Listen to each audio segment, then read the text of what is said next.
과연 우리는 뭐를 하는 사람일까? 이런 것들이 궁금해지는 거죠. 그래서 오늘 주제를 통증으로 한번 잡아봤습니다. 그래서 과연 물리치료는 뭐 하는 사람 같습니까? 선생님 생각할 때. 물론 대답 안 하시겠죠. 촬영하고 있으니까. 촬영 안 해도 대답 안 하는데 촬영하면 목소리 들어가면 부끄러우니까 대답 안 하실 거죠? 제가 이제 질문하고 답하고 혼자 다 할게요, 오늘. 박수 치고 나간다, 오늘.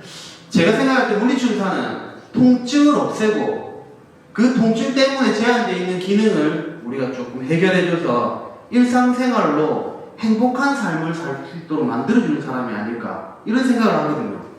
그런 관점에서 볼 때 우리는 펑션한 것도 알아야 되고 일상생활 동작도 잘 알아야 되고 특히나 통증을 잘 다룰 수 있는 사람이어야 된다는 생각이 듭니다. 그래서 오늘 주제를 통증, 그 무시라고 라고 주제를 잡았습니다. 그래서 이 영어 다 싫어하시지만 영어 제목으로 보시면 어떻게 우리가 통증에 대해서 접근을 해야 될까라는 그러한 주제를 가지고 오늘 이야기를 해볼까 합니다. 그러면 물리치료사들은 이런 통증을 없애고 그 다음에 이 기능 제한을 해결하기 위해서 어떤 일들을 하고 있는지 간단하게 한번 적어봤습니다. 그래서 크게 한번 보니까 한 6가지 정도로 우리가 축약해서 볼 수가 있습니다. 첫 번째가 여러분들이 너무너무 좋아하는 매뉴얼 테라피입니다. 요즘 학생들한테 졸업하기 전에 너 어디 가고 싶니? 이러면 저는 매뉴얼 테라피 하는 데 가고 싶습니다. 이렇게 이야기를 합니다. 왜냐하면 되니까, 그죠? 되잖아요. 그런데 전연차가 어디 가서 매뉴얼 테라피를 하기는 정말 힘듭니다. 왜냐하면 고급 테크닉을 익혀야 된다는 뭔가가 있어야 되고 그리고 일부 센터나 아니면 일부 매뉴얼 하는 데 가면 많은 서티피케이션을 요구하기도 합니다. 그럼 그 많은 서티피케이션을 따기 위해서는 시간이라는 물리적인 게 지나가야 돼요. 그래서 진짜로 내가 돈을 좀 잘 받는 매뉴얼 테라피스트가 되려면 4-5년 차가 돼야 돼요. 그죠? 그런데 진짜 의문스러운 건 이 매뉴얼 테라피가 효과가 있는가에 대해서 사람들이 또 의심을 하기 시작한 거죠. 왜냐하면 일부 이렇게 얘기하는데 매뉴얼 테라피 뭐지? 일단 정의를 내리면 손으로 치료하는 거 매뉴얼 테라피라고 한다면 우리 몸이 과연 이 매뉴얼 테라피를 잘 받아들일까라는 게 문제입니다. 왜냐하면 내가 칼템포를 한다면 몸은 칼템포를 알까요? 여러분 몸은 칼템포를 알까요? 칼템포를 한다. 칼템포를 하면 칼템포 들어오네. 이렇게 알까요? 보바스 한다. 따라하세요. 몸은 이게 보바스 같다. 아세요? 알까요? PF 알까요 혹시? 알겠습니까? 그레이드 1, 2, 3 다 알까요? 내 몸이. 그리고 또 중요한 거는 과연 우리가 알고 있는 그레이드 1, 2, 3, 4를 제대로 하는 사람이 있을까라는 거죠. 왜냐하면 내가 봤을 때 이게 그레이드 1이다. 이게 그레이드 1이다. 이게 뭔데? 그레이드 2, 이까지가 그레이드 2다. 이게 뭔데? 아무도 그걸 정량적으로 측정할 수 없다는 게 가장 큰 단점인 거죠.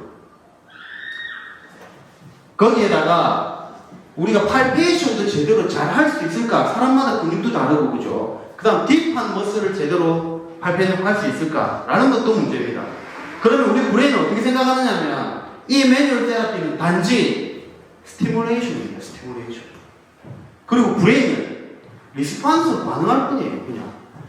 그러니까 그 여러 가지 멀리건, 칼테몬, 메이트랜드 이런 것들이 있어도 우리 브레인은 그거를 분별할 수 없다는 거죠. 우리 몸은 단지 스티뮬레이션에 대한 리스판스를 할 뿐이라는 거죠. 그러면 좀 자존심 상하지만 물리치료사가 하는 스포츠 마사지랑 그냥 트레이너들이 하는 그냥 마사지랑 차이가 있을까요? 그러니까 거기에 대한 회의가 느껴지는 거죠, 사실은. 그래서 또 이런 회의가 느껴지죠. 환자들이 왔는데 내가 10명의 환자를 매뉴얼 테라피 과연 치료를 한다면 몇 살까지 할 수 있을까? 오른손으로 비비고 왼손 양손으로 비비고 다시 양손으로 비비고 언제까지 내가 이렇게 내 몸을 써가면서 혹사를 시키면서 해야 될까? 과연 이게 효과적이라면 나도 내 몸을 단련해서라도 이걸 해야 되겠죠. 근데 의문스럽다는 거죠. 근데 이게 문화적인 차이가 있는 거죠. 한국 문화에서 매뉴얼 테라피가 너무 좋은 거죠. 왜냐하면 사람들이 매뉴얼 테라피 받으면 일단 제일 먼저 뭐라고 이야기합니까? 시원하다. 시원하다 얘기하거든요, 일단. 근데 자존심 상할 때는 언제냐면 어떤 사람이 이렇게 해요. 쌤, 시원한데 저기 저기 마사지 해주는 아줌마들인데, 와, 손님 좋더라. 그 아줌마 발로도 밟아주는데 시원하더라. 이렇게 얘기해요. 그러면 시원한 게 우리가 시원한 게 목적이 아니잖아. 그죠? 이게 자존심 상하는 거죠. 그러니까 나는 과연 스페셜리스트라고 말할 수 있을까 하는 게 가장 큰 의문점이죠. 근데 이걸 나만 가지고 있던 게 아니고 외국에 있는 많은 석학들도 여기에 대한 의문을 가진 거죠. 그래서 석학들은 매뉴얼 세라피를 이렇게 얘기합니다. 이펙트하지는 않다. 이펙트한지는 잘 모르겠다. 그러면 이피컷이하다. 이렇게 얘기합니다. 이피컷이. 그럼 이펙트하고 이피컷이는 뭐 차이냐면 효과와 효능의 차이입니다. 이펙트는 내가 여러 연구문이나 뭐 시스템의 리뷰를 통해서 정말 이게 효과가 있다는 양적인 결과가 있는 거고, 이피컷이는 그냥 좋은 것 같다. 입에서 입으로 전해지는, 뭔지 모르겠지만 좋아지는 것 같다. 이런 게 있다는 거죠. 그래서 과연 이 매뉴얼 세라피에 대해서 우리가 과연 매뉴얼 세라피는 통증을 떨어뜨리는데 효과가 있을까라는 의문을 한번 가져봅니다. 두 번째 우리가 해가고 있는 게 바로 세라피틱 엑사이즈죠. 엑사이즈 많이들 합니다. 요즘에 또 특히나 엑사이즈에 관해서 상당한 관심을 가지고 있고, 또 엑사이즈에 대해서 공부를 하다 보니까 이런 회의감이 듭니다. 트레이너가 우리보다 운동을 더 잘 가르치고 운동을 더 잘해. 거기에 대해서 정말 또 자괴감이 들죠. 그럼 엑사이즈는 석학들이 뭐라 하냐면 이펙트하다고 얘기합니다. 그럼에도 불구하고. 그리고 이 엑사이즈가 통증과 관련이 있는지 없는지에 대한 논문은 엄청나게 많습니다. 제가 차례대로 또 한번 보여드리겠습니다만. 그러면 엑사이즈는 이피컷인가 이펙트가 물어보면 이펙트하다고 얘기할 수 있습니다. 이펙트하다. 거기에다가 통증을 떨어뜨리는데 효과가 있는가 얘기를 하면 통증을 떨어뜨리는데 효과가 있다고 얘기를 합니다. 그렇게 이제 이렇게 되니까 매뉴얼 세라피보다 이제 운동에 관심을 외국에는 더 많이 가지고 있는 거죠 지금. 근데 이게 이제 여기에 우리 또 뭐 우리 약간 사대주의 있잖아요. 사대주의, 3대주의, 4대주의. 죄송합니다. 4대주의가 있는데 이 4대주의는 외국계 다 좋다라고 생각하는 거예요 일단. 그래서 나중에 우리가 썸머리 할 때 한번 거기에 대해서 한번 깊이 한번 생각을 해봅니다. 일단 지금까지 트렌드의 외국의 트렌드는 엑사이즈는 좋다, 이펙트하다. 그러나 매뉴얼 세라피는 잘 모르겠답니다. 그럼 모델리티 있습니다. 모델리티, 텐스 이런 거 그죠? 그 다음 핫팩, 그럼 아이스 이런 거는 효과가 있을까? 이것도 50대 50입니다. 이펙트, 이피컷이 반반입니다. 이것도 2013년까지는 엄청난 논문들이 나왔어요. 여기에 대해서도. 근데 그전에는 1970, 80년대는 전기치료 이런 것들이 억수 각광을 받았어요. 그러다가 약간 이게 지금 떨어지고 있는 거죠. 떨어지고 있고. 그리고 논문들도 많이 없습니다. 2013년도에 시스테믹 리뷰를 보면 효과가 있다라고 나와 있습니다. 그 논문에는. 근데 2013년부터 2023년까지는 아직 모릅니다. 근데 효과가 있다는 이유는 얘는 통증을 떨어뜨리는데 효과가 있다라고 얘기를 합니다. 이펙트하다. 이유는 여기에 스파이널 코드에 있는, 여러분 잘 알고 있는 렉시드 층판 있잖아요. 거기에 substance P 그 있잖아요. 알죠? 그걸 들어봤죠? substance P 거기에 있는 부분을 얘들이 모듈레이션 해주기 때문에 효과가 있다 이렇게 얘기합니다. 그래서 사실은 텐션 효과가 있는 거죠. 그러면 여기서 이 세 가지만 딱 볼 때는 이렇게 생각하는 거예요. 야, 매뉴얼 세라피 하지 말고 그냥 전기치료 운동시키면 된다. 이렇게 볼 수도 있는 거죠. 냉정하게 얘기하면. 그죠? 그러면 돈 150만원씩 싸들고 서울 올라가가지고 3박 4일 동안 매뉴얼 세라피 배워와가지고 한 잔씩 써먹고 그거 별로 효과가 없을 수도 있다는 거. 냉정하게 보면. 근데 이게 자기 위안일 수도 있다는 거죠. 그런 걸 배워보면. 그리고 냉정하게 얘기하면 내가 카이로를 4일 했다고 다 배워올 수 있어요, 사실. 그래도 1, 2, 3, 4를 4일 했다고 다 알 수 있냐, 이거죠. 그래서 그런 생각을 외국 사람들도 한 거예요. 그래서 실제로 외국의 유니버시티에 물리치료과에 가면 저는 그렇게 생각했어요. 물리치료과 가면 멀리건 가르쳐주고 칼테본 가르쳐주고 뭐 메이트랜드 가르쳐주고 이럴 줄 알았어요. 가면 안 가르쳐주더라고요. 왜 안 가르쳐주겠어요? 자기들은 이건 이피컷이하다 생각하는 거예요. 그래서 그냥 이런 게 있다라고 한 일주일 이 정도 가르쳐주는 거예요. 예를 들면 2시간 정도 가르쳐주는 거죠. 이런 게 있다. 메이트랜드 이런 거다. 더 배우고 싶으면 딴 데 가서 배워갖고 써먹든지 이렇게 하는 거예요. 그래서 실제 제가 호주에 갔을 때도 그때가 한 10여 년 전이죠. 2007년도, 8년도, 10년 넘었나? 그때도 물리치료과 학생들이 보면 다 추리내용이 학교에 오는 거예요. 왜냐면 수업 시간에 운동해야 되니까. 걔도 운동하고 그렇게 측정하고 운동으로 측정하고. 자, 그 다음에 에듀케이션이 있습니다. 우리가 제일 안 되는 에듀케이션이죠. 에듀케이션, 여기서 에듀케이션이라니까 막 헷갈리죠, 보면. 물리치료에서 하는 행위 중에 이 세 가지는 그래도 좀 하고 있는데 이 세 가지는 밑에 세 가지는 안 하고 있어요, 지금. 제가 볼 때. 에듀케이션이라는 거는 환자에 대한 교육이죠, 사실은. 네가 왜 아픈지. 우리 근데 병원에 가면 수술하시는 의사 선생님들은 설명해 주죠. 보호자분 이리 오세요. 그래가지고 보호자 박수는 보호자분 이리 오세요. 그래가지고 네 위는 딴 사람보다 2배가 크다. 니는 뭐 겁대가리 겁이 없나? 왜 간이 부었네, 딴 사람보다. 간이 크다, 딴 사람보다. 간이 커서 수술할 때 이렇게 들어가서 이렇게 들어가고 여기 째고 흉터가 남고 이런 거 회복 기간은 언제고 이렇게 설명해 주잖아. 물리치료사는 만약에 어깨 아파요 이렇게 왔어요. 설명해 주나?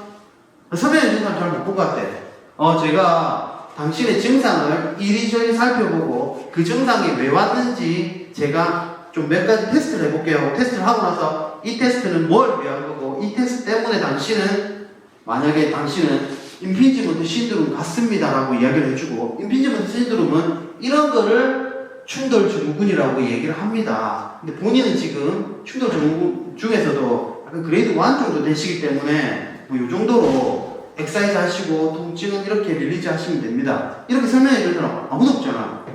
뭐 어디 가면 있긴 있겠죠, 그죠? 근데 제가 볼 때는 많이 없다고 생각합니다. 그리고 그레이디드 익스포저 세라피라고 있습니다. 요거 나중에 다시 한번 설명을 드리도록 하겠습니다. 그리고 심텀 모디피케이션 요 두 가지도 우리가 잘 안 하고 있습니다. 간단하게 얘는 우리 그 알러지 있잖아요. 알러지, 사람들 알러지.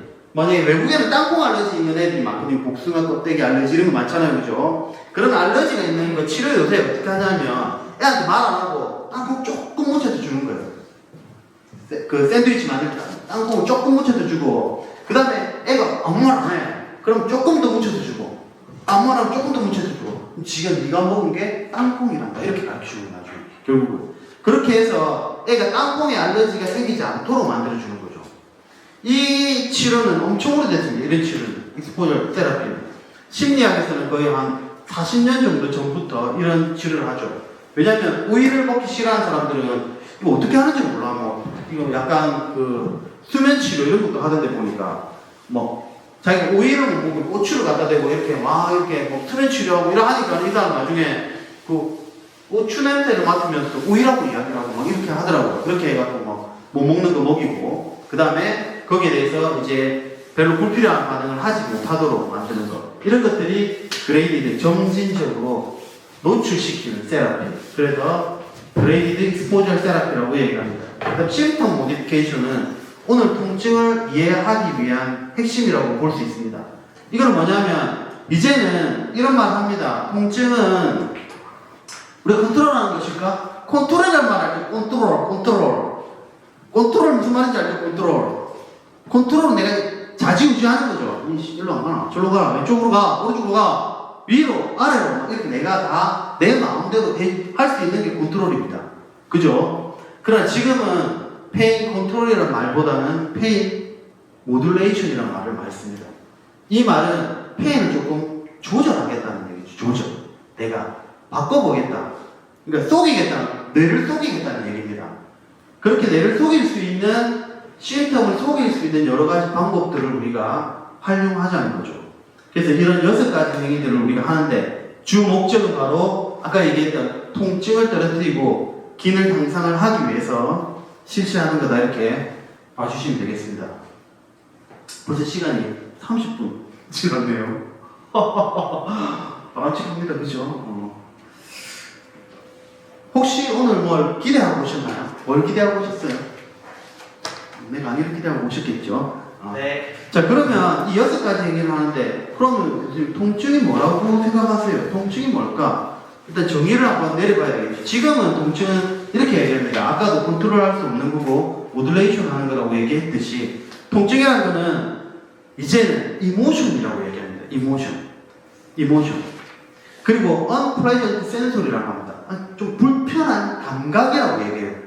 불편한 감각이고 그리고 이모션이라고 하죠. 이모션. 감정. 그러면 우리는 여기서 이제 그럼 정의를 내리는 이유는 뭐예요?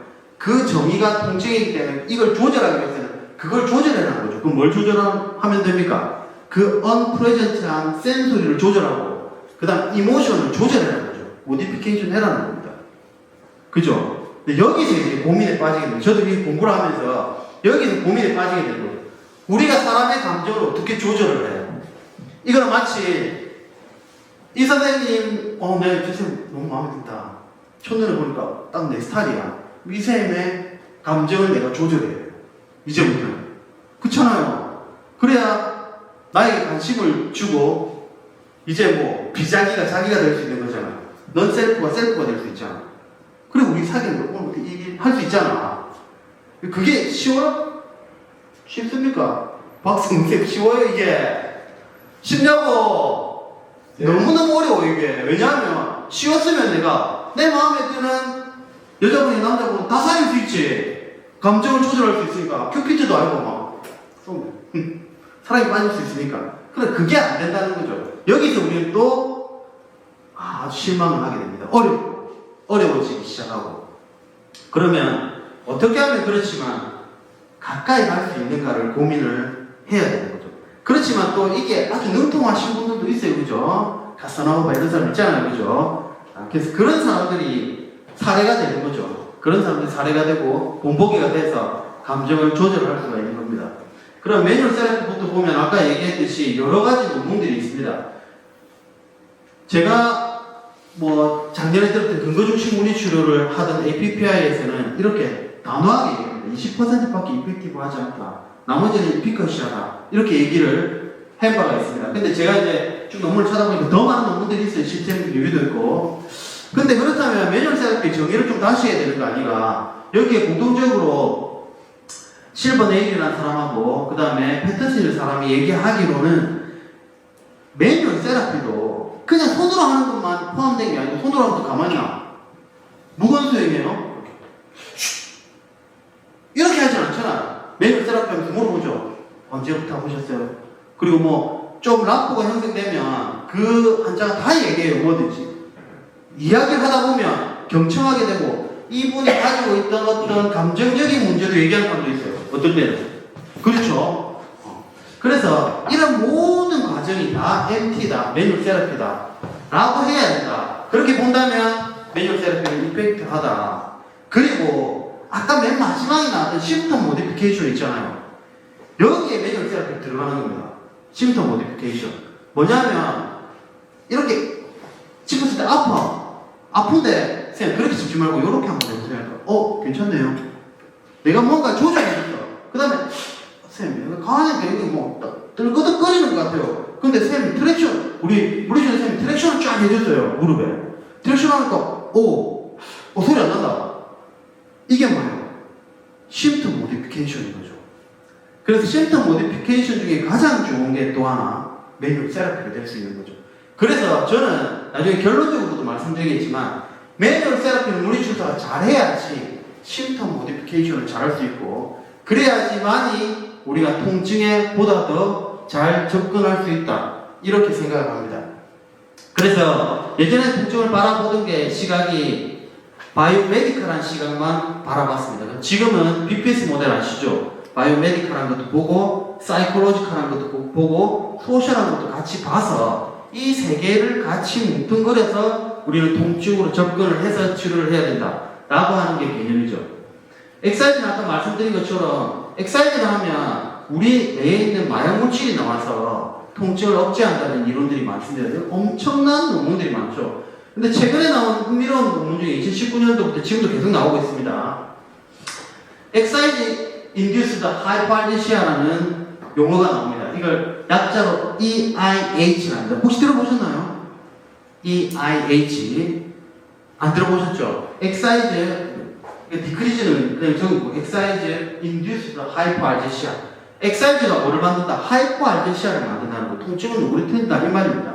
엑사이즈는 이런 메커니즘에 따른 여러 가지 메커니즘이 있지만 크게 네 가지 메커니즘이 있습니다.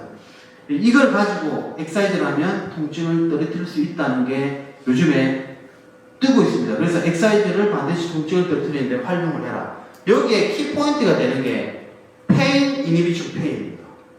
페인 인디비드 페인 알죠? 들어봤잖아요, 그죠? 내가 이빨이 아파. 그런데 이빨이 아파. 근데 이 어깨를 막 누가 때리고 있어 이게. 야 어깨 아프다. 이빨을 괜찮네. 이렇게. 그 알죠? 그런 메커니즘이라는 거죠. 그런 메커니즘. 그러니까 크게 본다면 게이트 시어리도 여기에 들어가는 겁니다. 여기에. 그래서 지금은 이 공간으로 하고 있는데 그렇기 때문에 이제 엑사이즈를 아주 중요한 포인트로 생각을 하고 그렇다면 이 또 문제가 있거든요. 얼마만큼 어느 강도로 해야 되는데 이거죠. 이제 그런 데 대해서 우리가 고민을 해야 되는 겁니다. 그래서 어쨌든 엑사이즈는 통증을 누구리트리는 데는 아주 효과적이다. 그 다음 모달리티도 아주 많습니다. 모달리티 특히 척수 레벨에 가가지고 그 다음에 중내 레벨 있죠. 중내 레벨 그 부위를 자극해가지고 이렇게 우리의 통증을 떨어뜨린다는 메커니즘입니다. 여기는 나중에 전체적인 브레인을 보고 제가 다시 한번 설명하겠지만 여기의 핵심이 PAG입니다. PAG. 여기 보시면 PAG. PAG가 페리 아그리닥터 그레이라 해가지고 우리나라 말로 중내 수도관 해백질이라는 것입니다. 중내 수도관 해백질. 근데 여기가 너무 좋은 곳이야. 강남이야 거의. 도시로 얘기하면 강남. 뒤에는 물이 흐르고 앞에는 도로가 쫙 있고 막 이래요. 그 말은 뭐예요? 이 넓은 도로를 지나지 않는 것들이 없다는 거죠. 그럼 이 넓은 것들을 지나지 않는 것이 없기 때문에 여기 지나가는 것들은 얘가 막 다 필터링 할 수 있는 거예요. 이 중요한 위치에 PAG가 있는 겁니다. 그래서 페인 메커니즘 할 때 PAG는 엄청 중요한 부위로 이야기되고 있습니다. 그러다가 RVM이라고 나와있죠. 로스트로 벤트로메디알 메듈라라고 하는 것입니다. 여기에는 요 안에 뭐가 있냐면 라파 뉴클레이스가 있습니다. 여러분 뭐 학교 다닐 때 배웠는지 모르겠지만 솔기에 들어봤나요? 솔기에? 봉선에 들어봤나요? 봉선에 꼭 트로트 부분이 그 노래 제목 같다. 봉선. 그죠? 봉선 뭐 있다 이거? 신봉선? 예. 영어로 라파. 좋네. 여기에는 라파 뉴클레이스 봉선에 뭐 나오는지 아세요 혹시? 세라토닌 나옵니다. 세라토닌. 행복의 물질. 세라토닌. 그런 것들이 어떻게 되냐면 아까 전기 치료할 때 제가 한번 얘기했잖아요. 돌잘 글로 가가지고 올라가가지고 얘를 건드리는 거예요. 그럼 얘가 뭐 나오게 세라토닌이 이거 확 나오는 거예요. 그러면 올라오던 것들이 뭐 다 이니비션 되는 거예요. 그렇게 해서 페인을 없애준다는 메커니즘. 그 다음에 에듀케이션입니다. 에듀케이션은 이것도 참 고민이 많습니다. 그죠? 지금은 에듀케이션 이렇게 이야기합니다. PNE 또는 TNE라고 얘기합니다. 그래서 논문을 찾아보시면은 아마 많이 나올 겁니다. 이게. 여기에는 또 대가들이 있죠. 페인 하면 요즘에 좀 떠오르는 이름들이 있어요. 그레이 레몬이라든지, 그 다음에 이 사람도 좀 유명한데, 존 니즈. 여기 좀 있다, 하여튼. 존 니즈. 조시 맞나? 존 니즈라는 사람. 이 사람이 PNE에 대한 논문을 엄청 많이 쓰고 지금 어떤 펀드도 많이 받고 이렇게 하고 있습니다. 펀드 많이 받는다니까 또 의심되는 게 있어요. 돈 많이 받아서 계속 저런 거 많이 공부하고 다녀서 뜨는 거 아닐까? 그래서 우리는 또 우리 동양인들이 많이 들고 그죠? 어차피 뭐 조씨하고 나하고 관계도 없으니까 제가 한번 생각을 해봅니다. 어쨌든 이거는 뭐냐면 이런 거를 가지고 여기 있는 혹시 프린트물이 잘 보이시는지 모르겠지만 교육을 할 때 환자에게 설명할 때 간단한 그림으로 우리 박성 교수님 이런 거 잘 아시지만 심플하게 그래가지고 설명을 해주는 거예요. 환자가 알 수 있도록. 이거 뭐 어려운 용어 쓰지 말고 환자 앞에서 뭐 라페 뉴클레이스 리사코 막 서브스탄스 P 아시죠 해서 이러면 아주 자고 막 통증 안 아프든 반대쪽 어깨 아프고 막 이럴 수 있으니까 그렇게 하지 말고 아주 심플하게 가르쳐주는 거죠. 그러면 이 심플하게 가르쳐주는 매뉴얼들을 이 사람들이 만들어 놓은 거예요. 그래서 이 책자들을 그 사람이 맞게끔 프린트해서 갖다 주고 또는 이런 방법이 있어요. 환자가 대기하는 동안에 동영상을 보여주는 거예요. 같은 질병.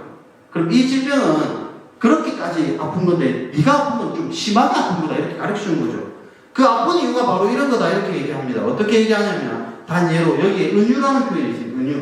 은유를 쓰는데 어떻게 당신이 이렇게까지 아파하는 이유는 우리가 커피를 여기 얹어놓고 있는데 누가 커피를 쏟았어요. 그럼 이 책상 어떻게 돼요? 다 지저분하게 되잖아요. 그죠? 이거하고 똑같다. 원래 통증이라는 건 커피 컵 안에 들어있는 커피인데 네가 쏟았다 지금. 그래서 이 뇌에 있는 게 다 번졌다. 그 상태라고 지금. 그럼 옆에 있는 것들은 다 닦아내고 깨끗하게 만들어주면 당신의 통증은 없어진다. 이렇게 얘기를 하는 거죠. 이게 우리는 어려운 말로 이걸 뭐랍니까? 뉴로매트릭스라고 얘기하죠. 뉴로매트릭스가 변했다라고 얘기를 하는 거죠. 이렇게 설명을 해주는 거예요, 환자한테. 그렇다면 환자는 그것을 점점 받아들인다면 통증에 대해서 본인이 이해를 하고 이 에듀케이션에 대한 반응을 하는 거죠. 이런 것들이 이제 외국에서 하는. 근데 이 논문을 보면 이것만 가지고는 효과가 20%밖에 없다 얘기합니다. 그럼 뭘 해야 되냐면 심턴 모디피케이션. 이런 것도 해라는 거죠. 그 다음 엑사이즈도 같이 해라는 거죠. 그래서 여기에 대한 연구는 더 필요하다라고 지금까지는 나와 있습니다. 향후 이런 논문이 많이 나오겠죠. 아마 조시에 따라서. 그렇지만 어쨌든 효과는 있다라고 얘기를 하고 있습니다. 이 얘기가 지금 이런 걸 이렇게 붙여서 그렇지 뭐 예전에는 안 했겠습니다. 했습니다. 했죠. 이런 연구들 많이 했습니다. 그래서 여기 보면 그죠? 머스큘라에 대한 만성 통증에 대해서 피해를 했더니 효과가 있다는 2019년도 논문들이 엄청 많이 나와 있습니다. 백페인도 그렇고 넥페인도 그렇고 뭐 이렇게 시스테믹 리뷰까지도 나와 있습니다. 이렇게. 그 다음에 그레이디드 익스포저 세라피는 대표적인 GMI라고 하죠. 모슬리라는 사람이 있어요. 아까 이제 통증하면은 몇몇 사람들이 있다 했죠. 모슬리라는 사람도 유명하고 유튜브 주변에 이 사람도 통증에 관해서 강의하는 것도 있습니다. 이 사람은 이제 통증에 관해서 이제 할 때 예전에 이제 바이오메디컬한 부분만 가지고 치료하시는 분들을 조금 비아냥거리기도 합니다. 예를 들어 제가 옛날에 1학년 때 물개를 하면 항상 그렇게 얘기했거든요. 그 지하철역에서 가만 앉아서 사람들 걷는 것만 봐봐. 그러면 당신 일로 보세요. 저 부르셨어요. 당신 나중에 백페인 생기겠다. 왜냐면 지금 오른쪽 폐 이렇게 너무 많이 돌아간다. 뭐 하시는 분이 저 피지오세라피스트인데요. 이렇게 하면 당신 펠비스를 제가 평생 책임져 드리겠습니다. 뭐 이렇게 하면 사귈 수 있겠다. 뭐 이런 거 있잖아요. 그렇게 딱 보면 저는 물리치료 살아서 딱 압니다. 당신의 골반, 당신의 허리, 당신의 발목, 당신의 숄더. 딱 보면 압니다. 이런 것들을 비아냥거리는 사람이에요, 이 사람. 저도 그렇게 얘기를 했는데. 그러니까 예전에 그런 바이오메디컬한 것들은 페인하고 관계가 없다라고 얘기를 합니다. 지금은. 그래서 우리가 골든 스탠다드라고 할 수 있는 엑스레이나 MRI를 너무 믿지 말라는 거죠. 왜냐하면 그런 논문들은 많잖아요, 그죠? 우리 잘 아는 그죠? 제레미 루이스는 맨날 그런 얘기 하잖아. 숄더 이쪽이 아픈데 이쪽 찍으니까 뭐예요? 티어링 있다. 이쪽은 안 아파요. 찍으니까 티어링 있어요, 양쪽 다. 그럼 이거 뭐지? 구조적인 문제는 아니라는 거죠. 그런 사람들이 어마어마하게 많다는 거죠. 그래서 이제는 그런 것들이 필요 없다라고 얘기하는 모슬리는 이런 것들이 이제 멘탈 쪽으로 들어가서 우리가 치료를 해야 된다라고 얘기를 합니다. 그 중에서 엑사이즈와 미러 세라피를 해주는 게 좋다 이렇게 얘기를 하고 있고, 그 다음 심턴 모디피케이션 아까 얘기했던 우리가 도수 치료 같은 것들 이런 것들이 심턴 모디피케이션이다 이렇게 보시면 됩니다. 그럼 정리하면 6가지 있는 거 기억하시죠? 우리가 지금 하고 있는 페인을 누그러뜨리기 위해서 하고 있는 활동들은 총 6가지가 있습니다. 첫째 매뉴얼 세라피 있었습니다. 그죠? 그 다음에 엑사이즈 있었고, 그 다음에 모덜리티 있었습니다. 그 다음에 그레이디드 익스포저 세라피 있었고, 그 다음 또 뭐 있었죠? 그 다음에 저거 심턴 모디피케이션. 하나 빠졌다. 에듀케이션. 이렇게 6개를 가지고 우리는 통증을 누그러뜨리는데 사용하고 있다. 이렇게 보시면 됩니다. 물리치료 하는 얘기들이. 그러면 이제 우리는 그렇다면 이 6가지를 가지고 페인을 컨트롤할 수 있을까? 그럼 이런 것들은 왜 우리가 알아야 되냐? 페인은 우리가 왜 알아야 되고 이런 기전을 왜 알아야 되냐면 선생님들이 치료하시다 보면 그런 거 있잖아요. 내가 자신이 있어야 치료하는 거 아니에요. 그죠? 확신이 있어야 되잖아요. 그래서 통증은 진짜 우리가 모듈레이션을 할 수 있다는 그런 자신감이 있어야 된다 생각합니다. 그래서 과학적으로 이것은 이펙트하고 우리가 할 수 있다. be able to 할 수 있다. 그런 걸 한번 알아보자는 거죠. 페인은 크게 우리 4가지로 나눕니다. 페인은 크게 4가지. 첫 번째는 노시셉티브 페인이 있습니다. 그리고 두 번째는 인플라메이터리 페인, 세 번째는 뉴로패스틱 페인, 네 번째는 디스펑션이 있습니다. 들어보신 분? 들어봐도 안 들었다 하고 그죠? 안 들어봐도 들어봤다 하고 뭐 항상 우리 그래요. 자, 노시셉티브 페인은 진짜 유해 자극입니다. 그죠? 유해 자극 엄청나게 많이 들었던 거죠. 이거는 스티뮬레이션에 대한 리스판스입니다. 그것밖에 없어요. 선생님들 지나다 모두 밟았어요. 아파요, 안 아파요? 안 아픈 게 이거 CNS 문제입니다, 그죠? 아프죠? 요거는 누가 하다가 이렇게 등짝을 딱 때려서 김 교수님하고 탁 때려서 아야 이렇게 하잖아요, 그죠? 이거는 노시셉틱 페인이죠. 이거는 근데 방광기가 어때요? 아야 하고 계속 집에 갈 때까지 아파요. 내가 교수님하고 탁 쳤는데 집에 갈 때까지 그렇진 않잖아요, 그죠? 어느 정도 되면 통증은 없어지잖아요. 그래서 얘는 방광기가 없이 짧은 게 특징입니다. 그리고 대부분은 급성 통증이죠. 그리고 얘는 딱 구조적인 문제에 국한되어 있습니다. 그러니까 우리가 구조적인 문제가 빨리 낫는 환자들은 다 노시셉티브 페인이죠. 그렇지만 인플라메이토리 페인도 있습니다, 그죠? 인플라메이토리 페인은 이렇게 그냥 이렇게 하고 만 게 아니고 뭔가 자국이 났어요. 찢어지거나, 그죠? 부러지거나 또는 바이러스가 들어오거나 이렇게 한 거죠. 얘들은 세 가지 과정을 거치죠. 뭐냐면 염증기를 거치고 정식기를 거치고 재형성기를 거칩니다. 이게 짧게는 14일이 걸리고 길게는 한 달, 두 달까지도 걸립니다. 그렇지만 인플라메이션은 염증기는 3일이면 끝나죠, 그죠? 그죠? 3일에서 5일이면 끝납니다, 그죠? 이때의 인플라메이션 페인들을 가지고 있는 거죠. 근데 이게 만약에 석 달 동안 간다 이러면 만성 통증이죠. 만성 염증 통증이 될 수 있습니다. 이제 만성 염증 통증이 되면 어떻게 됩니까? CNS로 올라가는 거죠. 이제 그냥 노시셉티브 페인이나 인플라메이토리 페인을 넘어선 겁니다, 이제. 이게 문제죠. 근데 선생님들 저는 생각합니다. 병원에 오는 환자들은 도대체 얼마나 아파서 와요? 어저께 아파서 온 사람들. 이런 사람들은 저도 옛날에 처음에 1년차 때 이 기억하는 이유가 제가 그 환자를 치료하고 나서 빵하고 우유하고 엄청 받아 먹었거든. 이유는 환자가 교통사고 났대요, 일주일.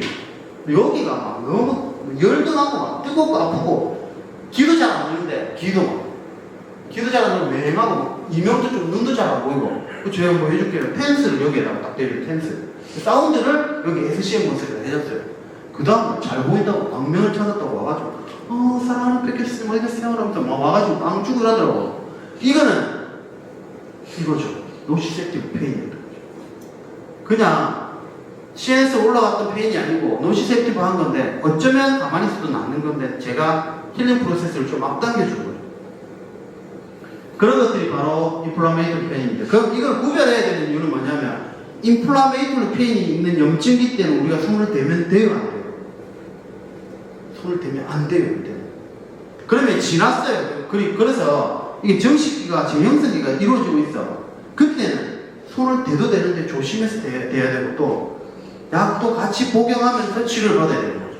그러니까 그래서 이 사람이 지금 염증성 통증인지 아니면 노시셉티브 페인인지 아니면 이 브레인에서 나타나는 통증인지를 구별해야 된다는 거예요. 그래야 내가 환자에게 접근하는 거예요. 생각해보세요. 여러분 우리 걸어가다가 까졌어. 여기 까졌으면 염증이 생긴 거잖아. 근데 누가 가서 손으로 뭐 비빈다 생각해보세요. 아파요, 아파요? 죽죠? 근데 뭐라 얘기해요? 아파야 하는 겁니다. 페인, 이니비션, 페인. 이러면 막 치료한다고. 여기 아프다고, 숄더 아파. 염증기인데, 팔 돌리고 막. 메디플레이션 하고 그러면 돼요, 안 돼요? 안 되잖아. 우리가 이걸 알아야 된다는 거죠. 그래서 염증의 5대 증상을 알고, 우리가 이걸 알아야 된다. 특히 그래서 이제 문진할 때 물어보는 게 이거죠. 밤에도 아파요? 계속 아파요? 하루 종일 아파요? 이렇게 물어보는 이유가 열도 나요? 그리고 손도 대보고 붉어졌는지도 보고 수혈증이 있는지도 보고 이런 이유가 바로 인플라메이토리 페인인지 아닌지를 확인하기 위해서 그런 겁니다. 뉴로패시브 페인은 또 이제 우리가 예를 들자면 디스크 같은 거죠. 이거는 두 가지로 나눌 수 있습니다. 레디큘라 페인하고 레디큘로 패시하고 이렇게 나눌 수가 있습니다. 크게 레디큘라 페인하고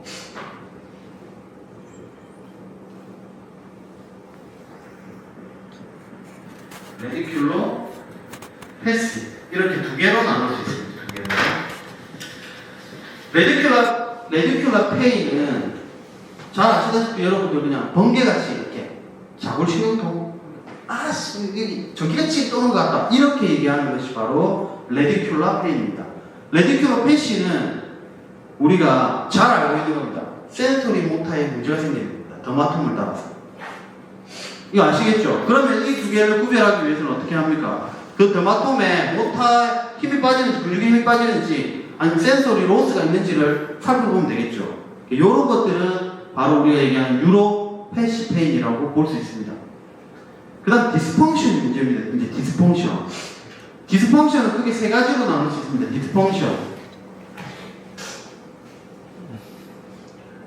디스펑션 세 가지. 첫 번째가 알로다니아. 들어보셨죠? 그 다음 두 번째가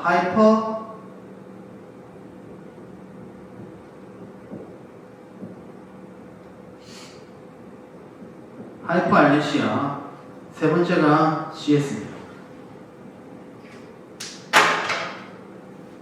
알로다니아는 뭐냐면, 먼저 하이퍼알레시아부터 설명할 거예요. 하이퍼알레시아는 통증이기는 통증이에요. 이렇게 때리면 아프잖아, 그죠? 근데 어떤 애들이 일어나는 애들 있잖아요. 이렇게 하는 애들 있죠? 보면. 그렇게 아프나? 난 이렇게 하면 너무 아파. 이렇게 하는 애들 있죠? 그런 환자들이 있어요. 보면. 내가 그냥 잡았어요, 여기. 저도 치료하다 보면 그런 사람이 있는데, 여기 딱 잡고, 여기 치료하고, 여기 잡았잖아요. 아프다. 이래서 하면서요. 잡고 있는 손이 아프다고. 근데 다른 사람은 그렇게 잡아도 아프다 안 하거든. 그 사람 아프대. 하이퍼알레시아. 네, 통증이긴 한데 지나치게 통증에 민감한 사람들. 하이퍼알레시아입니다. 알로다니아는 뭐냐면 통증이 아닌데 통증이라고 합니다. 통증이 아닌 자극인데. 그럼 알로다니아는 뭐냐면 이런 사람이 있습니다. 바람이 부르는데 아프대. 바람.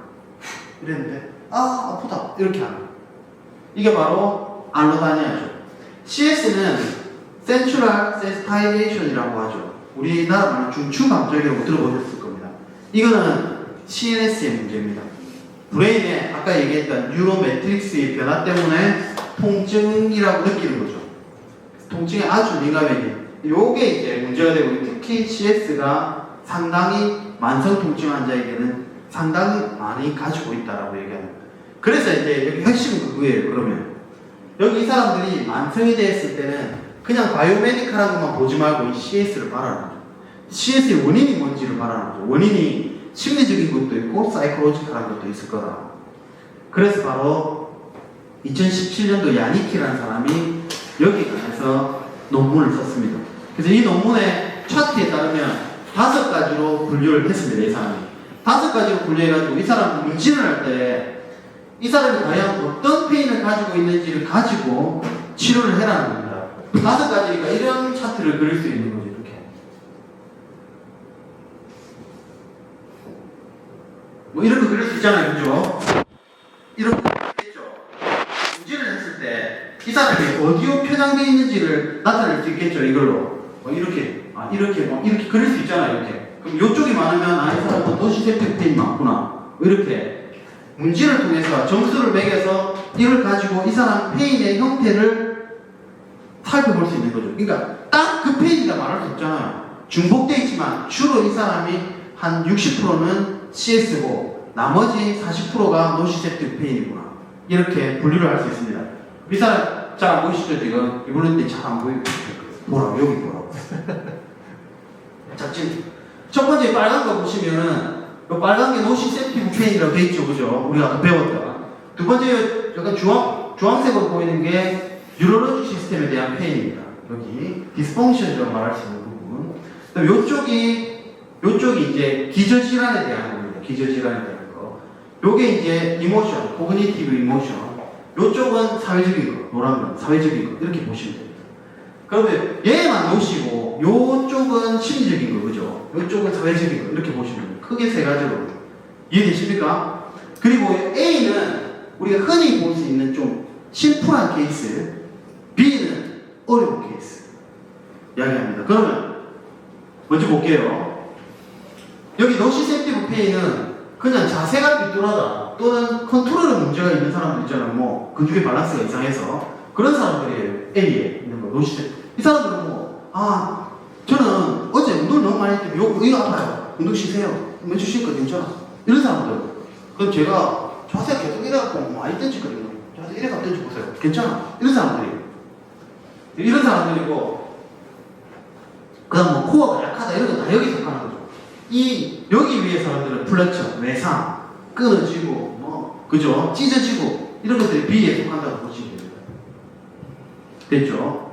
그 다음 여기는 아까 얘기했던 레디큘러 패시를 이야기하는 거고, A는. 이런 분들은 뭐, 디스크만 좀 괜찮아지는 거죠. 요거는 이제, 이게 만성이 되어 있을 때는 하이퍼알제시아나 알로다니아나 센츄럴 센스타이제이션으로 넘어갈 수 있다. B. 이쪽이. 됐죠? 뭐, 지금 잘 모르시는 동영상 제가 드리죠. 그죠? 보시고 다시 한번 정리를 하시면 됩니다. 요쪽은 이제, 이 사람이 이거 말고 동반된 질환이 있느냐에 따라서 달라지는 겁니다. 특히나 여기서 이야기하는 게 슬리핑. 잠을 잘 자느냐. 그래서 이제 문진한테도 물어봅니다. 잠은 잘 주무세요? 잠이 왜 중요합니까? 잠은 진짜 우리 몸에서 힐링 프로세스를 촉진시키는 과정입니다. 왜 피부가 안 좋은 사람도 왜? 잠만 자면 피부 좋아지거든요. 이런 말 들어봤죠? 미녀는 잠꾸러기다. 이거 아시면 내 나이 또래인데. 들어봤어요? 어떻게 들어봤지? 이거 옛날에 80년대 그 CF 광고거든요. 자고 있어 여자가. 미녀는 잠꾸러기 이러면서 남자가 와서 이렇게 하거든요. 잠을 잘 자야지. 사실은 피부 재생 능력이 뛰어나지거든요, 사실은. 그래서 우리가 공부도 사실은 공부를 하고 잠을 자야지 정리정돈하는 시간, 뇌가 정리정돈하는 시간이 잠자는 시간이거든요. 혹시 꿈꾸는 사람 있어요? 지금 꿈꾸는 사람들 보세요. 주무실 때 꿈꾼다. 다른 꿈 안 꾸세요? 잠이 부족하다는 뜻입니다, 알겠죠? 잠은 충분히 좀 꾸을 겁니다, 알겠죠? 정리정돈하거든요. 그때. 자, 그래서 잠은 엄청 중요합니다. 그래서 잠을 못 잔다. 그럼 환자한테 뭐라 얘기해야 돼요? 혹시 잠을 못 주무시면 쌤한테, 뭐 의사쌤한테 우리 얘기해야 되죠. 잠을 못 잔다 얘기하세요. 이유는 수면제라도 받아서 잠을 자라는 거죠. 그래야 당신의 페인이 고쳐진다는 거죠. 내가 이걸 알고 있다는 거죠. 이 쌤 알고 있구나. 이게 관여가 있다는 거. 그러면 환자한테 물어볼 때 막 치료하면서 물어보잖아요. 어떻게 아프셨어요? 어떤 동작 하면 아프세요? 뭐 물어보겠죠. 그 다음 뭐 번개처럼 번쩍거려요. 이런 거 물어보겠죠. 이렇게. 바람만 스쳐도 아파요? 물어보겠죠. 그죠? 이런 거 물어보다가 혹시 잠은 잘 주무세요? 담요는 있으세요? 혈압도 있으세요? 물어보겠죠. 기저질환에 대해서. 담요가 있다는 거예요. 힐링 프로세스에 문제가 있다는 거죠. 혹시 약은 뭐 드세요? 스테로이드제를 드세요? 이런 것들도 내 페인을 떨어뜨리는데 나의 행위에 엄청난 영향을 줄 수 있으니까 물어보겠죠. 그리고 어깨 말고 딴 데도 아프세요? 물어보죠. 혹시나 딴 데 때문에 또 어깨가 감작이 돼서 아플 수 있기 때문에. 그래서 요거를 알고 있으면 내가 질문을 할 때 어딘지 포커스를 맞춰서 질문을 할 수 있다는 거죠. 요쪽은 잘 아시겠죠? 이제는 그렇게 되면 지금 제가 보는 한 명밖에 안 보지만 제가 보는 환자분도 거의 이쪽에 가깝습니다. 이분은 오른쪽 요쪽이 아파요. 요쪽이. 그래서 뭘 들고 오라면 이 손은 거의 뭐 기부스한 거예요. 이 손으로 들어와요. 두 손으로 들어야 돼요. 그리고 내발기기 내가 그래서 이분은 여기도 안 좋지만 우리 물리치료사 항상 생각하잖아. 코어 중요하다고. 그러면 이쪽도 아프지만 여기 튼튼해야 여기도 나중에 보강되겠지 이런 그냥 막연한 생각에 혹시 내발기기 해보세요. 그러니까 절대 안 해요. 내발기기. 요거 아프기 때문에 절대 안 해요. 시도도 안 해요. 이 사람은 뭐예요 이제?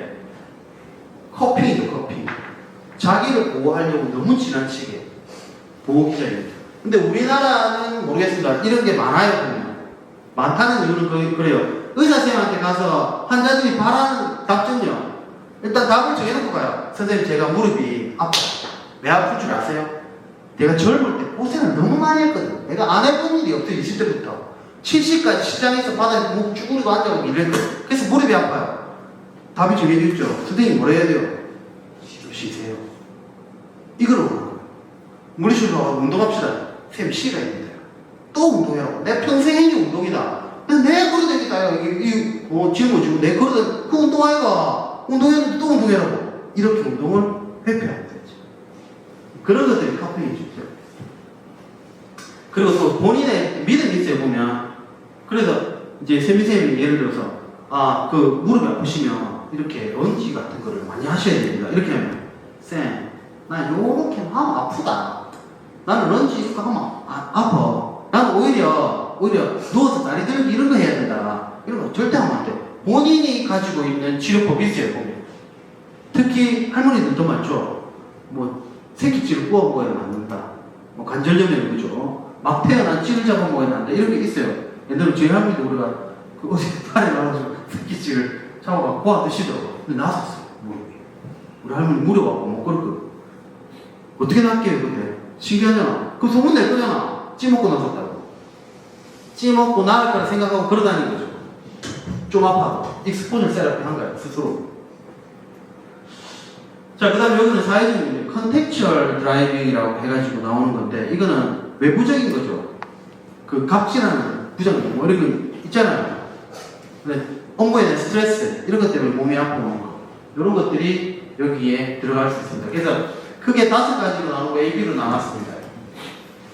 그래서 요거는 언제 쓰느냐면 내가 문진을 할 때 사용할 수 있습니다. 동생들 직장에 생각이 있으세요? 직장 다니세요? 보험은 뭐 이런 것들이 다 사회적인 게 들어가 경제적인 거 어떠세요? 이런 것들이 다 여기에 노란색에 들어갑니다. 그럼 그런 문제를 통해서 이 사람은 어떤 팩트가 크기 때문에 지금 통증을 가지고 있을까? 라는 것들을 우리가 추측해서 거기에 대해서 접근하는 거죠. 이게 많다면 여기에 대한 치료를 해야 되고, 이게 많다면 여기에 대한 치료, 이게 많다면 다행히 누구죠? 내가 잘하는 매뉴얼 테라피를 하시면 되는 거죠. 이게 많다면 제가 심터 모디피케이션, 에듀케이션 해야 되겠죠. 여기 이게 많다면 뒤져지는 일은 없애야죠. 이것도 우리 에듀케이션 해야 되겠죠. 마찬가지로. 이런 것들을 가지고 이제 통증을 우리가 조절을 해줄 수, 모디피케이션 할 수 있다는 겁니다. 그러면 핵심적인 거 이제 2가지 빨리 이야기하고 마치도록 하겠습니다. 그러면 스파인 코드 레벨에서 우리가 조절이 가능한가? 통증은 어떻게 CS가 되는지 먼저 생각해보면 렉시드 층판이 있습니다. 학교들 죽으라고 외우겠죠. 그리고 이거 렉시드 층판 나오면 죽겠죠. 이런 그림 나오면 죽을 것 같아, 그게. 자, 여기에 학교들 잘 배웠던 A델타, A베타, C5 섬유들이 나와 있습니다. 통증을 일으키는 거 다 아시죠? C가 만성 통증, A델타가 급성 통증을 일으키는 겁니다. ABC는 뭘로 나누는지 아시죠? 굵기로 나누는 겁니다. 제일 두꺼운 놈이 A, 얇은 놈이 C, 그죠? 그럼 두꺼운 놈이 빨리 가고 얇은 놈은 늦게 가고, 그죠? 근데 C는 또 무두신경섬유예요. 그러니까 더 늦게 가겠죠. 만성 통증이고, 여기 이제 렉시드 층판에 2번째를 차지하는 게 서브스탄스 P라 해가지고, 그죠? 우리 통증을 연관이 있는 그런 물질이라고 얘기합니다. 그럼 이렇게 해가지고 브레인까지 올라갈 겁니다. 그럼 브레인에서는 이니비션을 해줍니다. 항상 이니비션 해줘요. 생각해보세요. 우리가 스파인 코드가 이렇게 있으면, 이렇게 있지. 대충 빨리 그릴게요. 이렇게. 있으면, 여기서 이렇게 하나만 들어오는 거 아니죠? 막 들어와요. 이렇게 막 들어올 거 아니에요. 그죠? 어디 들어와요? 내장이 들어오고, 피부 들어오고, 근골격계 뼈 막 들어올 거 아니에요. 그죠? 모유감각 들어오고 다 들어올 거 아니에요. 지금 여러분도 엄청난 자극이 들어오고 있잖아요. 내가 지금 말하고 있으니까 귀로도 듣죠. 앉아있잖아 지금. 자골 쪽에는 압박감이 느껴지죠. 그 다음 바람이 좀 차니까 피부는 찹다는 거 느끼죠. 옷 입고 계시잖아. 옷이 지금 걸리적거리는 거 다 느끼고 있잖아요. 그런데 쌤들이 지금 뭐만 하고 있어요? 쌤들 의식 속에 뭐만 하고 있는 것 같아요 지금? 듣고만 있는 것 같잖아. 그럼 나머지는 다 지금 브레인이 뭘 하고 있다는 소리입니까? 이니비션. 그래서 사실은 그러니까 대뇌가 뭐하는, 이 브레인이 뭐하는 거고 물으면 딱 한마디만 하시면 돼요. 이니비션. 얘의 역할은 이니비션이에요. 그럼 이런 거 다 이니비션 하는 거예요. 그러니까 웬만한 통증도 다 이니비션 하고 있는 거예요. 사실은. 그래서 어떤 모든 사람은 뭐 지금 빼충한 게 있는데도 친지도 모르고 너무 집중한 나머지 몰라서 집에 가니까 이거 왜 아프지? 하루 종일 뭐예요? 약간 불편한 의자에 좀 튀어나와 있는 부분이 있었는데도 모르고 앉아있었던 거예요. 그런 게 뭐예요? 내가 뭔가를 집중하면 이니비션 된다는 것도. 근데 이게 보세요. 통증이 이니비션 안 되면 어떻게 되는 거예요? 가장 심한 게 심장 쪽이거든요. 심장이 아픈데 이니비션이 잘 안 되면 그냥 가슴이 아픈 것 같고 어깨가 아픈 것 같고 팔이 아픈 것 같아요. 이게 뭐예요? 리퍼드 페인이라는 거죠. 우리가 이니비션이 안 될 때 나타나는 페인을 리퍼드 페인이라고 합니다. 용관통이라죠. 여기가 실제로 심장이 아픈데 어깨가 아픈 거. 이게 연관톡이라고 볼 수 있습니다. 알겠죠? 그럼 이거를 이니비션 하는 건데, 우리가 이니비션 하면 하지 마. 이렇게 하는 게 이니비션 같잖아요, 느낌에. 그런 게 아니에요, 사실은. 쌤들이 손가락 한번 내보세요, 이렇게. 그냥 들어보세요. 정도. 쌤들이 이렇게 할 수 있는 거는 뭐 때문에 이렇게 할 수 있죠? 혹시 동물원한테 원숭이한테 이렇게 해봐. 이렇게 하면 할 수 있게 할게요. 원숭이 이렇게 할 수 있게 할게요. 있습니다. 원숭이가 나와서 너는 나의 첫 번째 고객이야. 이렇게 하겠어요? 못하겠어요? 혹시 원숭이가 그 방울토마토 먹는 거 보셨어요? 쌤들 방울토마토 어떻게 먹어요? 여기서 우리는 고등동물인지 아닌지 알 수 있습니다. 방울토마토 먹는 거. 방울토마토 저는 이렇게 잡아서 이렇게 먹습니다. 근데 어떤 사람이 이렇게 먹어요? 방울토마토를. 전데요. 그 조리폼 이런 거 이렇게 먹지. 팝콘 이런 거 그죠? 그죠? 팝콘. 뭐가 차이가 나요? 뭐가 차이가 납니까? 지금 뭐 하고 있는데 뭐가 차이가 나요? 셀렉트. 그렇죠. 이니비션의 차이가 있죠. 이니비션 차이라는 거는 내가 이 손가락을 쌤 얘기 잘 하셨는데 셀렉티브를 했다는 건 나머지는 이니비션이 있다는 거예요. 막은 게 아니죠. 부드럽게 절제시킨 거죠. 나오긴 나와도 부드럽게 절제시킨 겁니다. 이런 모든 것들을 누가 브레인이 하고 있는 거예요. 이 손가락을 선택할 때 나머지는 이니비션 하는 거예요. 이니비션이 더 큰 역할인 거죠, 사실은. 그럼 이것도 마찬가지예요. 다 이니비션 하는 거예요. 근데 이게 잘못되면 뭐예요? 손을 이렇게 펴는 것처럼 통증도 이게 아니고 이렇게 느껴지는 거죠. 너무 많이 느껴지고, 너무 다양하게 느껴지고, 너무 많은 곳에서 느껴지고, 이니비션이 안 될 때. 그래서 이 브레인이 이니비션을 잘못할 때 여기에 와이드 다이나믹 리셋트라고 해요. WDR이 와이드 다이나믹 리셋트인데 얘가 너무 활성화되는 거예요. 사실 얘가 하는 게 수렴이거든요. 수렴. 컨버전 알죠? 수렴해가지고 이니비션 시켜서 올려보내는 거예요. 이 수렴할 수 있는 이유는 얘가 얘를 조절하는 거예요. 브레인. 니네 잘 필터링 잘해라 이렇게. 알겠죠? 근데 얘가 잘 못하면 얘가 항상 민감화되어 있는 거예요. 필터링 못하고 다 올라가는 거죠. 그러면 통증을 내가 과하게 느껴질 수가 있는 겁니다. 그래서 사실은 브레인을 조절해서 얘를 컨트롤하면 통증을 덜 느끼는 거죠. 그리고 전기 치료를 했을 때는 얘가 일부 내가 통증을 조절할 수 있는 겁니다. 펜스 같은 것들. 이제 2013년도에 논문에 나온 모듈레이션 오브 페인이라는 논문입니다. 브레인 레벨에서는 어떻게 조절을 하는가 합니다. 브레인 레벨에서 어떻게 조절하는가. 자, 여기서는 주인공이 하나 있어요. 주인공이 몇 가지 있죠. 주인공은 여기서 한 3개의 주인공. 4명? 한 4명 정도로 뽑을게요. 여러분들 그 프린트에 동그라미 한번 쳐보세요. PAG. 얘가 바로 중내 수도관 혈집이라고 합니다. 그죠? 아주 좋은 곳에 강남이라 했어요. 강남. 뒤에는 제4내실이라는 물이 흐르고 있고, 앞에는 폰스라는 대도로가 있어요. 그래서 폰스하고 중내. 아주 넓은. 그럼 여기는 뭐예요? 안 지나가는 게 없다는 거죠, 여기는. 여기에 딱 고지나고 있습니다, PAG는. 그리고 두 번째 주인공은 AMY라 해서 아미고달로이드 바디. 편도체는 많이 들어보셨죠, 그죠? 아미고달로이드 바디. 세 번째 주인공은 인슐라입니다, 인슐라. 뇌섬유입니다, 뇌섬유. 그리고 네 번째 주인공은 ACC.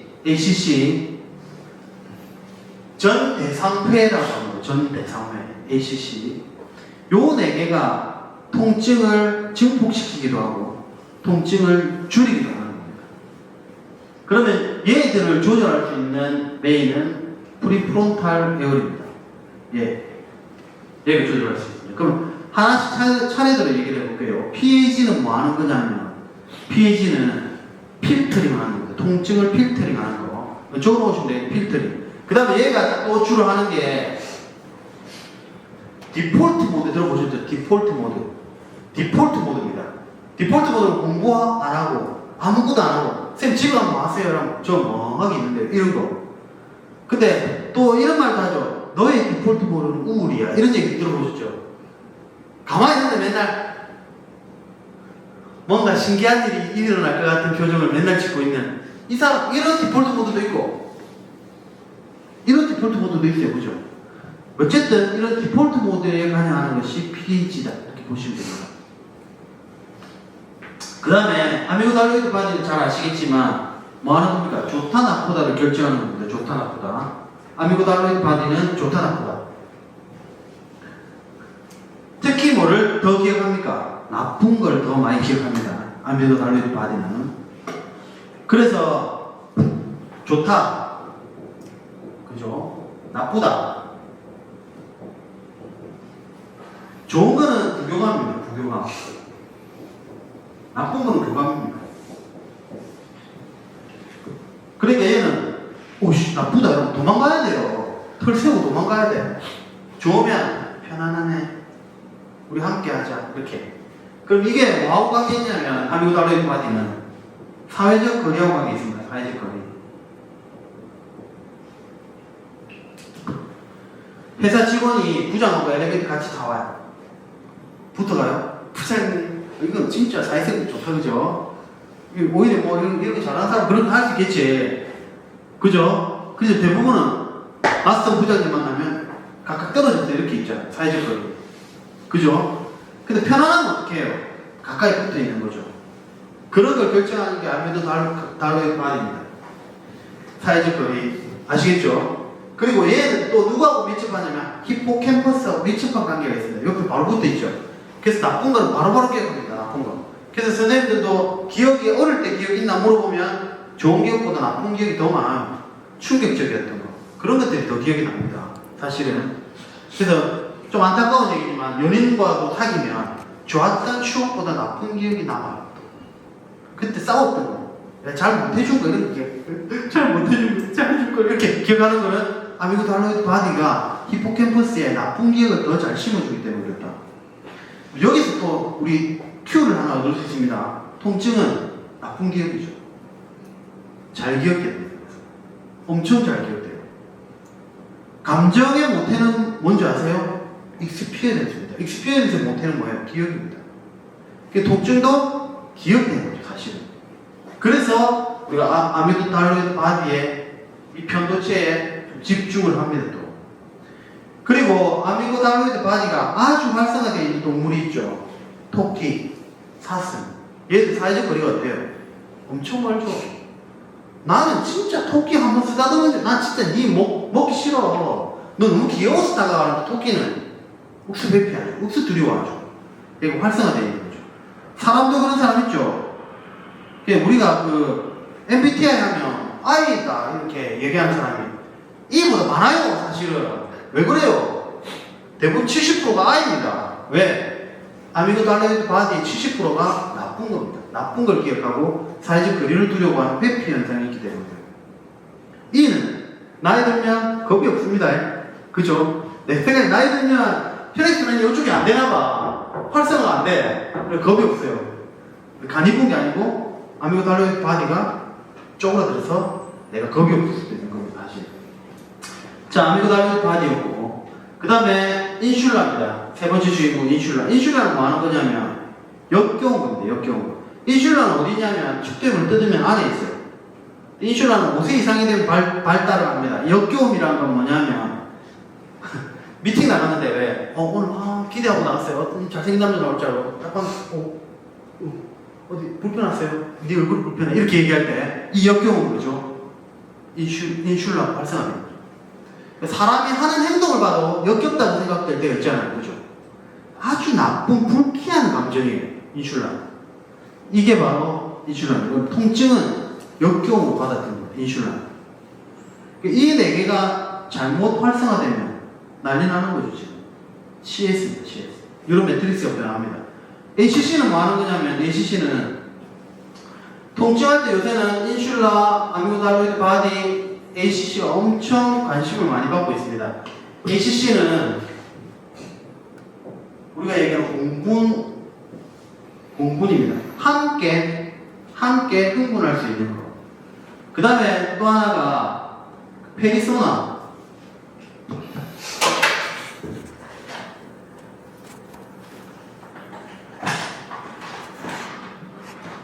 자, 이거만 하고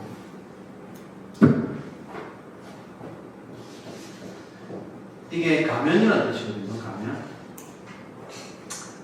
그 다음 가스라이팅,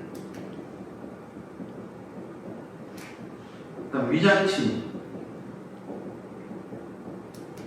뭐 이런 말들이 ACC의 올인을 말합니다. 공분, 그 다음에 분리불안, 모성애. 페리소나는 가면이라는 뜻이죠. 가면은 뭐냐면 선생님들은 아마 여기 학생으로서의 모습하고 물리치료사 환자 볼 때의 모습하고 또 강의하시는 분은 학생을 대할 때나 그다음에 여자친구 대할 때나 그 집에 가면 아들, 딸로서의 모습이 다 다르잖아요. 이렇게 내가 변화할 수 있는 거는 ACC가 있기 때문에 변화할 수 있는 겁니다. 그리고 여기서 말하는 가스라이팅이나 위장치림은 아까 얘기했던 넌셀프가 셀프가 되는 겁니다. 넌셀프가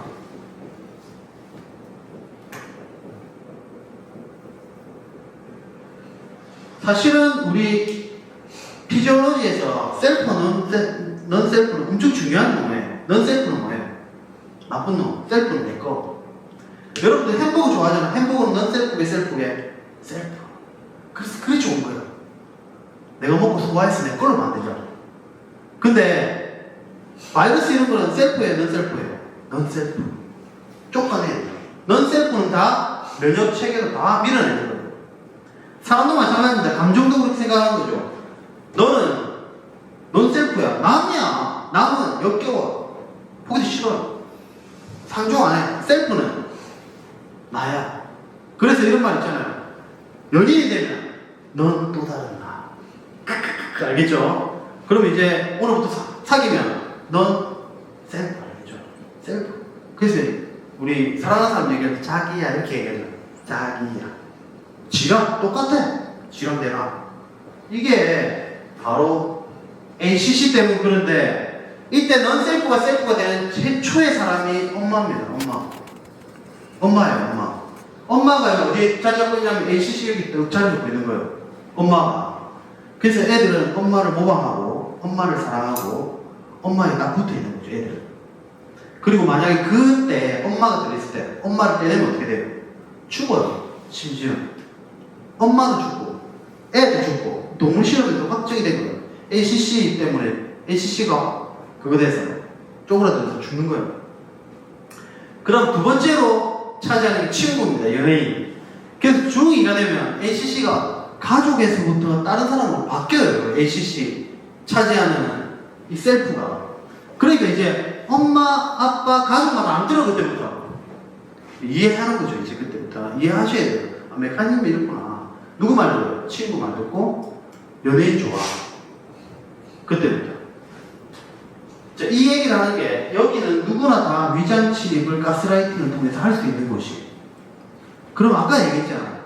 ACC가 페인이 위장치립 들어오면 이 사람은 CS를 가지고 있는 거예요. 센츄럴 센스타이제이션 중추 감작이 될 수 있어요. 그런데 반대로 물리치료사가 들어오면 머리 뜯어서 들어가세요. 어쨌든 알겠죠? 브레인을 확 뜯어가 들어가면 통증을 잡을 수 있다는 거죠. 그래서 ACC가 중요한 부분이라고 이야기를 합니다. 엄마들은 대단하죠. 엄마들이 차지하고 있는 아빠 잘 없어요. ACC에 부생은 항상 그래 보면 그 6.25 때 그런 말 있잖아요. 폭탄 팍 때리면 엄마는 애들 안고 이렇게 아빠는 가방 들고 저쪽 부서져서 괜찮나 이렇게 물어보면 아빠는 엄마랑 아빠랑 다른 거죠. ACC가 또 달라요. 자, 이렇게 해서 통증이 생기고 유발되기도 합니다. 이걸 잡을 수 있는 게 뭐냐면 바로 우리가 심통 모디피케이션 이런 것들을 해서 이 나쁘다는 좋다로 만들어야 되는 거예요. 심통 모디피케이션에서 에듀케이션을 통해서 프리프론탈 에어리어가 활성화돼서 괜찮다는 걸 알고 ACC가 뭐예요? 위장 침입을 통해서 괜찮은 걸 알아야 돼요. 그러면 이 프론탈 에어리어에서 이쪽으로 확 내려가면서 뭐를 해주냐면 좋더라. 그 다음 베이글 갱길에 가서 뭐 해줍니까? 보상해주죠. 보상. 그럼 도파민으로 돌립니다. 도파민으로 돌리면 어떻게 되느냐면 계속 좋은 걸 반복해요. 애들은 도파민으로 도니까 위험한 거 하잖아요. 너무 좋아서. 도파민은 그렇게 하는 거예요. 너무 좋아서 위험한 것도 감수하고 하는 거예요. 무슨 말인지 알죠? 애 때는 도파민이 많거든. 사랑하면 또 도파민 막 돌거든. 위험해도 해요. 그 로메오와 줄리엣 도파민 돌아가지고 막 사귀지 말아도 사귀고 이런 게 다 도파민 돌아가고 그렇죠. 베이즐 갱글의 카우데이트 뉴클리어스라고 있습니다. 미상에 여기에 사랑하면 걸그렇게 달아올라요. 도파민이 많아가지고. 그렇게 되면 운동도 재미가 있어서 해요. 근데 이걸 또 도와주는 놈이 있어요. NAC라는 놈인데 이거는 뉴클리어스 오브 아큐벤스라고 하는 핵입니다. 아큐벤스. 이게 중대 의지핵이라고 하는 기억하세요. 중격 의지핵이라고 하는 것인데 중격 의지핵이라는 것은 원래 이 이름이 의지핵이라 하는 것은 이렇게 기대고 있다고 해서 의지핵이에요. 근데 이름하고 이상하게 딱 맞아떨어진 게 의지를 북돋아주는 핵이에요. 이런 거 있습니다. 청소를 막 하고 있다가 야 일어나 청소 안 하나? 쉴 건데 오늘 디폴트 모드 이러고 있는 거예요. 청소해라 내놔 빗자루 탁 줬어.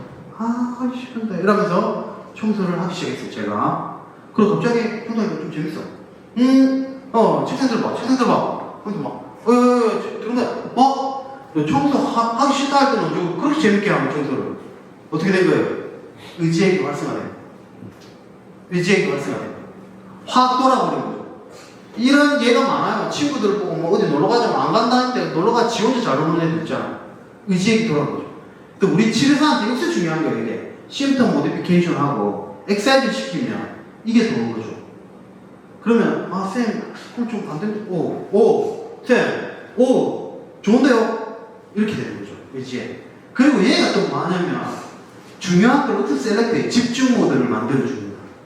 막 중요한 것들이 많으면 제일 중요한 걸 딱 찍어서 그것만 딱 하게 해요. 그래서 엄청 중요한 운동을 할 때 여기에 돌리고 있다. 베이즐 갱글 돌리면서 뭔가 활성화됐죠. 액티베이션 하죠. 그러면서 뭐예요? 이쪽에 내려오면서 필터링 합니다. 야, 내 올라오는 통증은 다 이니비션에 세로토닌 나오게 하죠. PV에는 파라벤트리큘러 뉴클리어스라고 해가지고 뭐냐면은 실방액이라고 들어봤죠. 실방액의 대표적인 옥시토신하고 바소프레신입니다. 옥시토신, 바소프레신은 뭐 하는 거냐면은 모방하게 만들거든요. 집중하고 모방하게 만들고. 옥시토신은 엄마한테 나오는데 맨날 우리가 자궁수축 호르몬만 알고 있지만 모방의 호르몬이 그래서 애들이 이렇게 스킨십을 하고 많이 나오는 호르몬이 옥시토신입니다. 그래서 왜 연인끼리도 스킨십을 많이 하고 사랑을 하면 닮아간다는 게 서로 모방하기 때문에 말투도 닮아가고 하는 행위지도 똑같고 막 그런 거죠. 그게 바로 옥시토신 때문이고 그렇다면 이걸 돌려주면서 이 실방에게 있는 옥시토신하고 바소프레신 막 집중하고 그 다음 치료서 따라하고 좋아하고 그 다음에 보상받고 이렇게 하면서 뭐예요? 모듈레이션이 되는 거죠. 페인 엑사이트에서 그러면서 여기서 뭐예요? 이제는 PAG에서 이니비션 내리죠. 그럼 아까 스파이널 코드에서 뭐예요? 세로토닌이나 엔케파린이나 뭐 이런 것들이 내려가서 다 이니비션 시키는 거예요. 가마 이런 물질 때문에. 그럼 올라오는 통증이 다 끊어지는 거죠. 이니비션 너무 잘 되는 거죠. 쏟아졌던 커피를 이렇게 모으는 거죠. 이렇게 다 닦아내는 과정입니다. 그렇게만 되면 이제는 깨끗해지죠. 여기가. 깨끗해지고 페인 모듈레이션이 되는 겁니다. 이 과정을 하기 위해서 우리는 아까 그 6가지 일을 하는 겁니다.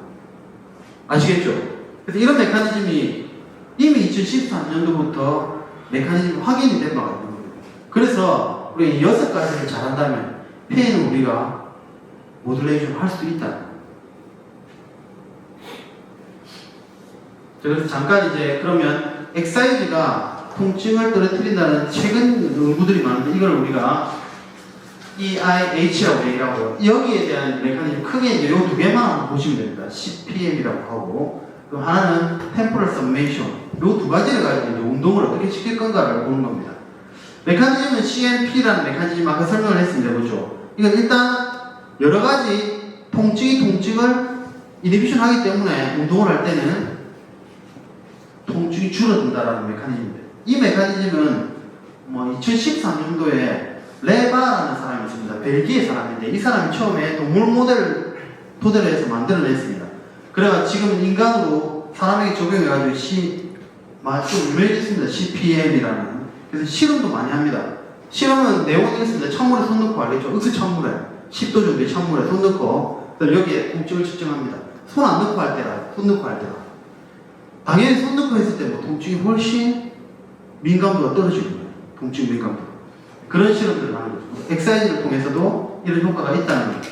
템포럴 서메이션은 이겁니다. 이제 그레듀에이티드 익스포저 세라피를 우리가 어떻게 해야 되는지를 말해주고 있는 겁니다.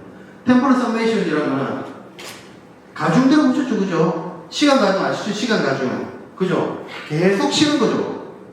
근데 뭐예요?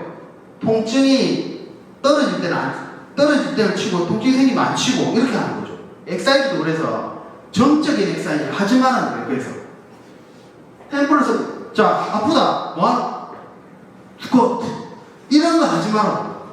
뭐 이게 맞다 안 맞다를 논하기 힘들죠 사실은. 아직까지 이게 맞다 안 맞다. 그러나 보다 좋은 게 있는 거죠. 이것보다는 뭐 이런 게 좋은 거죠. 이런 거. 그러니까 왜냐하면 이렇게 했다가 올라오면 템포럴 서메이션이 줄어드는 거죠. 무슨 말인지 아시겠죠? 그래서 다이나믹 스테빌리티 엑사이즈라든지 이런 다이나믹한 동작들을 많이 해주라는 겁니다. 그런데 이게 또 장점이 있죠. 펑션까지도 연기되는 거죠. 이 말은 뭐냐면 환자가 와서 나는 계단 올라가는 게 안 된다 하는데 스쿼트를 시키고 있는 거예요. 계단 올라가는데 안 된다고 뭘 하면 돼요? 계단 놓고 올라가는 연습 시키면 돼요. 그러면 템포럴 서메이션도 되고 펑션도 되는 거죠. 엑사이즈를 그렇게 해주는 게 훨씬 효율적이라는 것을 나타내기 위해서 이런 메커니즘을 이야기를 하고 있는 겁니다. 이해되시죠? 네. 그래서 요 메커니즘 요 4개가 있고 4개는 이제 그 관련된 레퍼런스를 다루는 겁니다. 그래서 오늘 서머라이즈를 하겠습니다. 일단 우리가 통증을 왜 알아야 되느냐 하면 통증을 알아야 아까도 얘기했지만 환자에게 설명할 수 있습니다. 환자에게 설명해야 내가 진정한 에듀케이션을 해서 그 6가지 중 하나를 해서 우리가 심토 모디피케이션을 할 수 있다는 겁니다. 그래서 우리가 통증을 알아야 되는 것이고 이 6가지 우리가 페인을 드리기 위해서 하는 6가지 기억나시죠? 그 6가지를 하되 페인 형태가 뭔지를 우리가 아까 야니키의 모델을 가지고 문지를 통해서 확인을 하고 측정을 한 다음에 통증을 조절하신다면 아마 지금보다 더 나은 치료 생활을 할 수 있지 않을까 생각합니다. 오늘 바쁜 시간 중에 이렇게 활약해 주셔서 너무 감사드리고 다음에 또 제가 페인 투어를 가지고 나타날 겁니다. 그때 또 만나뵙기를 간절히 기대합니다. 감사합니다.